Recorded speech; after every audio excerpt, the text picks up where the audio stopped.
says here, Melungeons, the last lost tribe in America. All right, who's the Melungeons? Who's the Melungeons? Elizabeth Caldwell Hirschman. And I'm on page 61 of this book, and it says here, now we must supplement the historical record with some additional and significant information.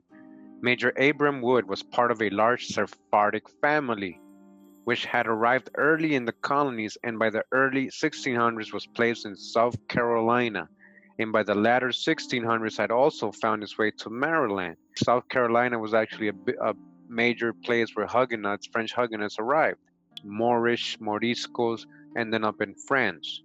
Further, we must also know that Governor Spotswood himself was born in Morocco and was likely familiar with Sephardic and Moorish emigres from the Mediterranean to the New World. Spotswood's probable intent in traveling to the Blue Ridge Mountains was not merely to claim this territory for England, which had already been done, but rather to search for silver mines reputed to have been abandoned by the early Spanish colonists from Santa Elena.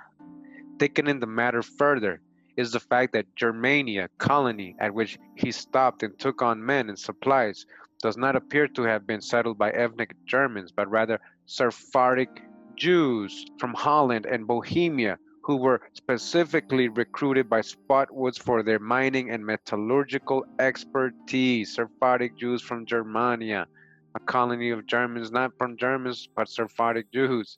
We should also bear in mind that the Spanish were still actively present in Florida, Louisiana, and other parts of the Southeast during this time period, and further that they and the English were hardly alone on the continent.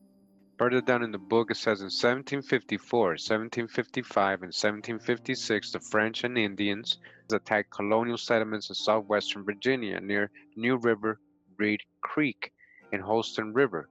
A list of those killed, wounded, or taken prisoner has been preserved and is given below. All right, so they have a list of the names of these people. All right, pay attention to what they're going to say. It is instructive in that we see on it not only Scotch, Irish, and English names, but also those whose name would seem to indicate Jewish or what? Moorish, Melungeon ancestry. Moorish, what? Melungeon, Moorish, Melungeon ancestry, Jewish. All right. So this is the list. It starts right here. Adam Benjamin, John Coughlin. They're saying these are Jewish Moors, or some of these Welshire. So look, Dutch Jacob, there's Frederick Stern, Benjamin Davis, Isaac Freeland, Lieutenant Wright, Colonel James Patton, Barrier, Draper, Cole, Leonard Griffin, Looney, Lee, Mudd, Smith, Mann, Harmon, Moses, John Smith, Looney, Bratton, Smith, Pepper, Medley, Lyon, Goodman, Harrison, Berg, Baker, Stallnaker, Hidden, Stallnaker, Cooney, Hawk, McFarlane, Benchman. Also settled in the area at the time were Peter Matthias, Adam David, Jacob and Henry Harmon, William and Richard Hall, Haley Tobias, Philip and Joseph Cladd, Benjamin Angel, David Curry, Richard Hines, James Lyons, Richard Paris, Nathaniel Gist, son of Christopher Gist, Joseph Martin, Alicia Walden, William Carr, William Cadbury, James Aldrich, Henry Skaggs, John Henry, Anthony Bledsoe, and John and Valentine Xavier, all I propose of Sephardic Moorish descent, all Sephardic Moorish descent. By the 1770s, they had been joined by Robert and James Davis, Alexander Willie, Hugh Gallion, John Berry, Andrew Charles, John Lewis, Lieutenant Goldman, and by 30 June 1770, nearly Moore's Fort had the following troops. List of the troops at Fort Moore, right? So there's a list of all these names. It says down here on 22 July 1776, Virginia organized a battalion of soldiers from the southwestern portion of the state to battle the Cherokee Indians. Among these soldiers, as listed below, are several I propose to be a Sephardic, right? Sephardic, look how they wrote it, Sephardic Moorish descent. Who? Soldiers fighting who? And look at the names. Oh, we got one of them, John Adair from France, Adair. All right, so these are some names of what he's saying are Sephardic or Moorish. And what I want to show you is on the footnote of this, it says right here, the reader is requested to compare the names on the following two lists with the list of Sephardic surnames available at, and this is the website. Make sure you go to this website. It's www.sephardim.com if you want to check the last names, so you can see what she's saying. All right, and there's more last names here. She's saying a lot of these are Sephardic or Moorish. last names. So that's what I was saying earlier. Who really, was coming to America? We got to really think about all these indentured servants. Are they all just because they're European? Are they all pale skin?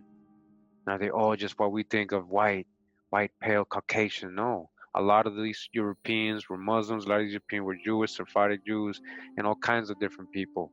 All right. In the list, this is a long list. It says from comparing these settler lists with lists of documented Sephardic surnames, it is apparent that several persons of Sephardic Moorish ancestry are present at this time.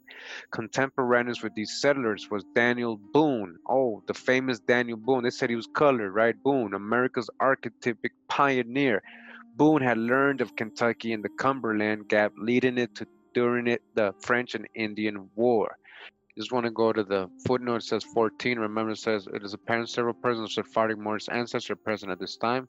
Footnote 14. It says even John Xavier and his brother Valentin were of Moorish descent. The family Xavier or Javier, right? That's how we say in Spanish, Xavier, having fled to France during the Inquisition. They're Moors who what? Fled to France. One last thing in this book, I just want to read here. It says one other early families living at Fort Blackmore was Samuel Alley and his daughter Polly, who was captured by Indians but later escaped. When reading through these historical events, I was suddenly struck by the names returned to the listing of Sephardic and Moorish surnames. Again, Sephardic and Moorish together. And discovered that, with the exception of John Carter and Harry Innes, most of the other settlers appeared to be of Sephardic Moorish descent. That's 16. And it says 16. Volumes 1-9 of Colonial Families of the Eastern Shore of Maryland. Westminster, Maryland Family Line Publication says were examined for Sephardic, Moorish, and or Melungeon first names and surnames. Inspection of genealogy suggested that of the following families were of Sephardic Moorish descent. Numbers in parentheses following family names are pasted. So these are the names and last names. There's actually a whole study on this. Continues, says, indeed, in his History of Scott County, Virginia, 1932, and you can see the list of names, and it goes on. Look how big it is. It says here, list the following families, which I found to have predominantly Sephardic, Moorish, Melungeon first names. Addington, Bryson, Borough, all right, keeps going. The Washington County, Virginia, and all these lists. Now going back here, it says, indeed, in his History of Scott County, Virginia, 1932, Addington comments that the original spellings of Blackmore and Alley were Blackamore or Blackmore, and Ali or Ali. By 1776, a Samuel Cohen had arrived with his family, and by 1794 they had been joined by James John and Peter Van Berber, Vincent Job and Abraham Hobbs, Adam Eli and George Joachim. By 1783, Daniel and Manassas Frio had opened a dry goods store in Abington, Virginia, and by 1784, Joseph Gibbs, Samuel Ware, Ashwell Rollins, Andrew Greer, Valentin Sevier, and Archibald Stone had settled in Jonesboro, Tennessee. In essence, a small Sephardic Moorish Melungeon community had formed in the midst of the Appalachian wilderness.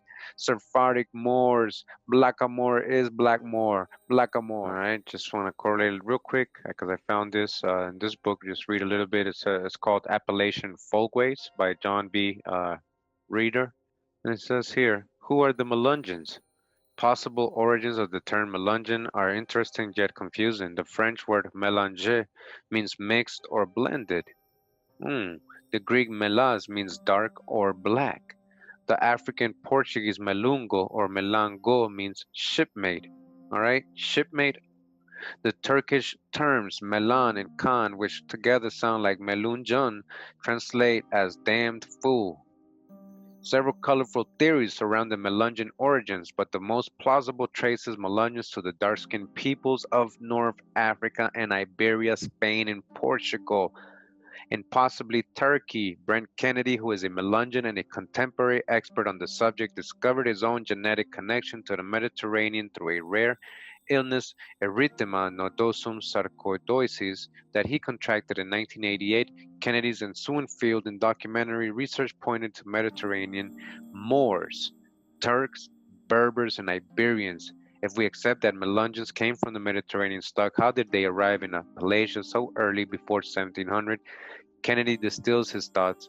I contend that the remnants of João Juan Pardo's forts, joined by the Portuguese refugees from Santa Elena and possibly a few stray Dominicans and Jesuits, exiled Moorish, French Huguenots, and escaped Acadians, along with Drakes and perhaps other freed Turkish, Moorish, and Iberian captives, survived on these shores. Combined forces over the ensuing years moved to the hinterlands, intermarried with various Carolina and Virginia Native Americans, and eventually became the reclusive Melungeons.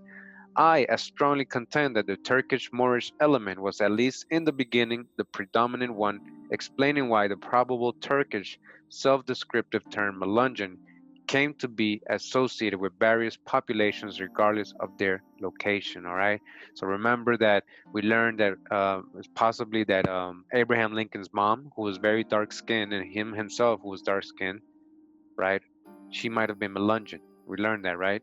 So this book's saying, Melungeons are basically these people who basically mix with natives people over here. And continues, says Kennedy's statements required considerable explanation. In 1566, Spanish officer Captain Joe Pardo, probably of Portuguese descent, brought 200 Iberian soldiers to Santa Elena. Listen to this: Iberian soldiers, Moorish, right, a Spanish colony in the vicinity of Beaufort, South Carolina.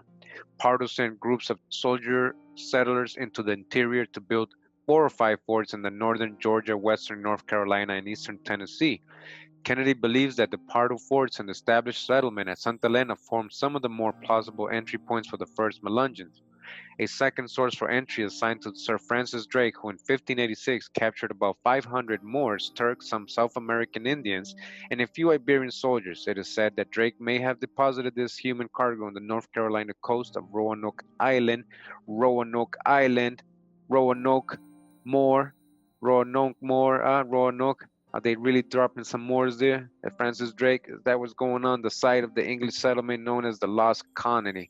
Uncertain at best, but if true, this would have been a good source and entry for dark-skinned Moorish Turkish Iberian populations to have gained another foothold on the east coast and to have migrated into the interior. Author Eloy Gallegos does not accept Kennedy's assertion that Drake may have deposited Moorish or Turkish cargo in North Carolina. The Drake connection is still unproven, and so are others in Kennedy's list of possibilities: Dominicans, Jesuits, and Acadians who fit neither the physical description nor the temporal patterns for their region. All right, we're going to get into this book. Again, we're going to do a little recap what we've gone over before. And again, this is the book, The Jews and Muslims in British Colonial America, A Genealogical History.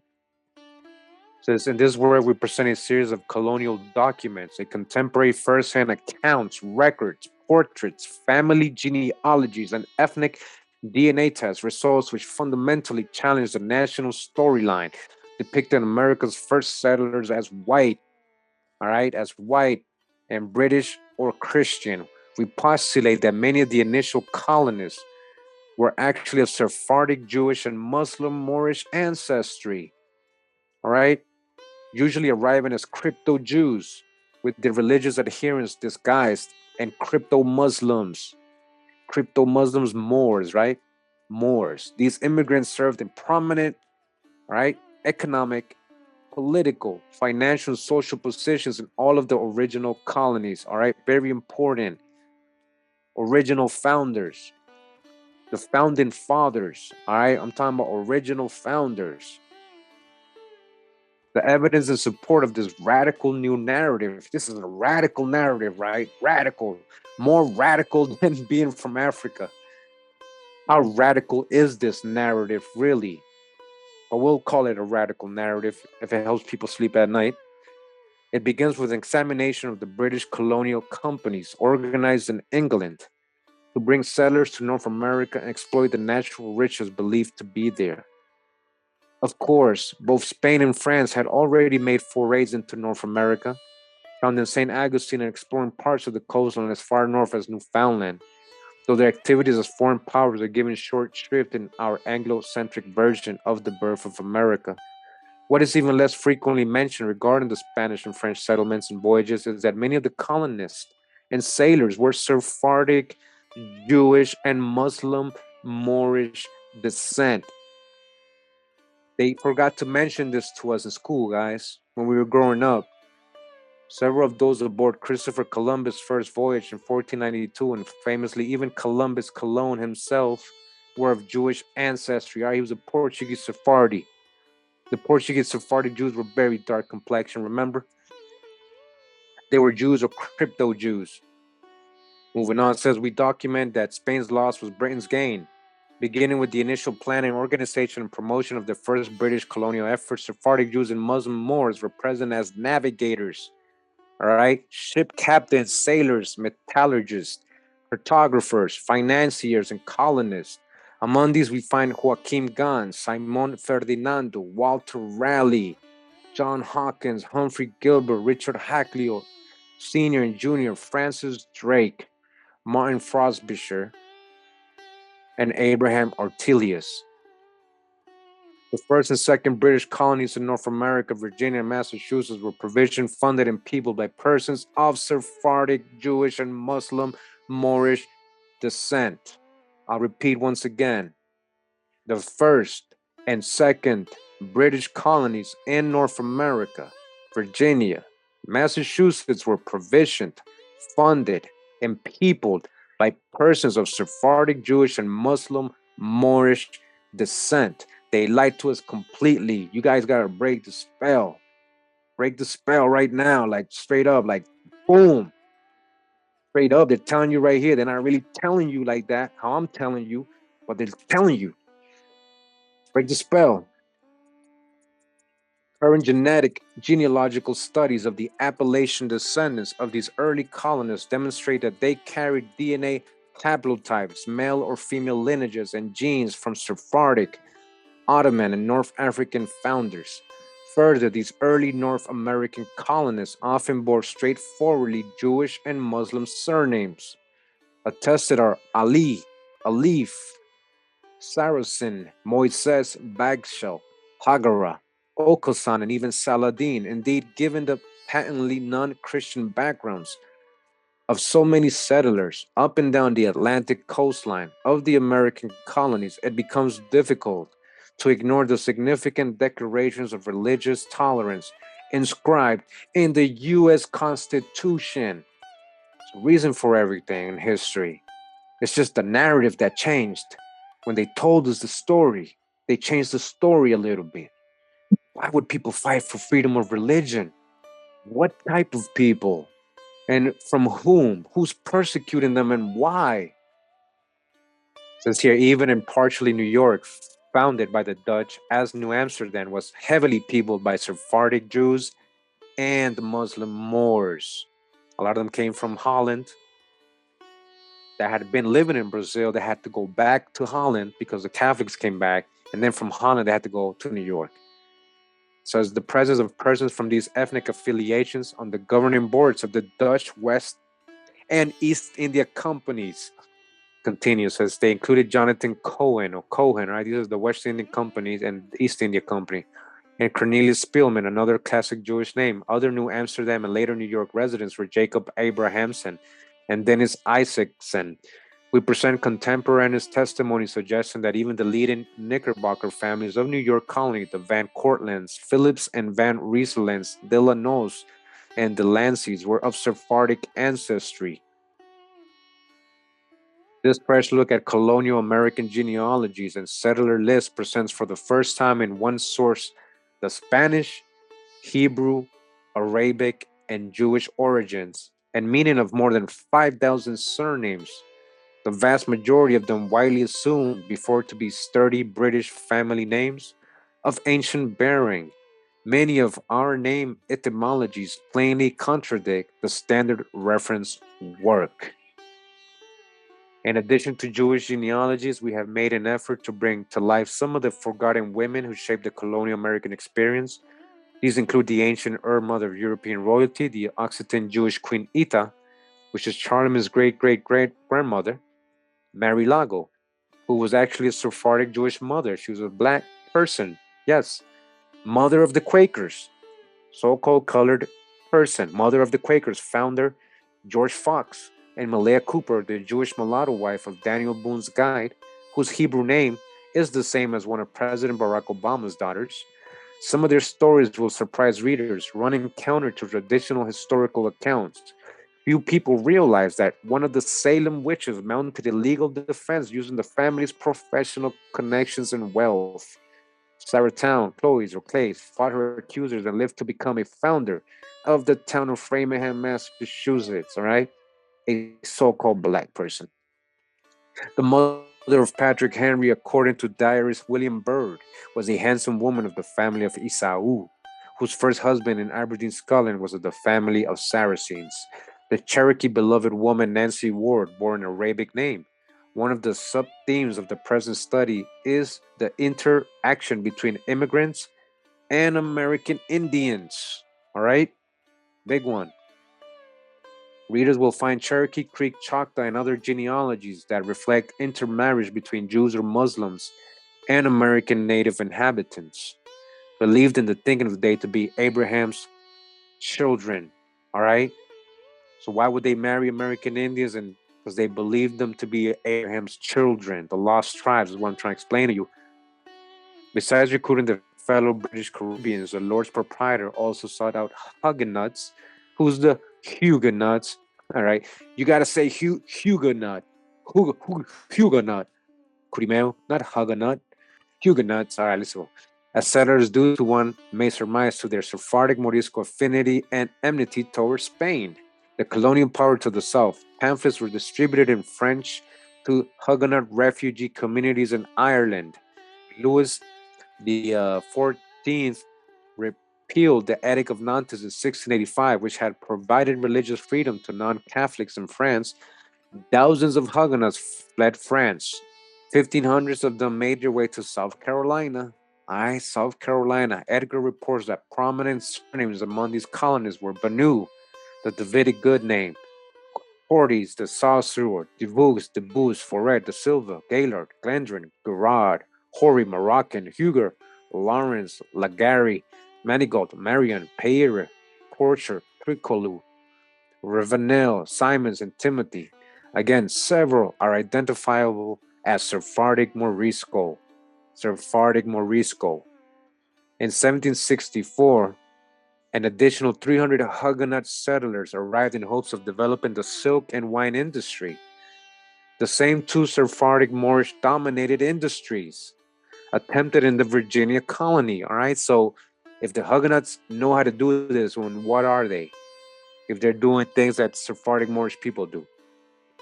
Most of the incoming settlers were drawn from La Rochelle and Bordeaux. All right, La Rochelle, major Huguenot town in France. And we know a lot of the Huguenots from there were taken to Acadia and became known as Acadians, and then later to as Cajuns in Louisiana. Check out my Acadian video, a lot of drop on that one.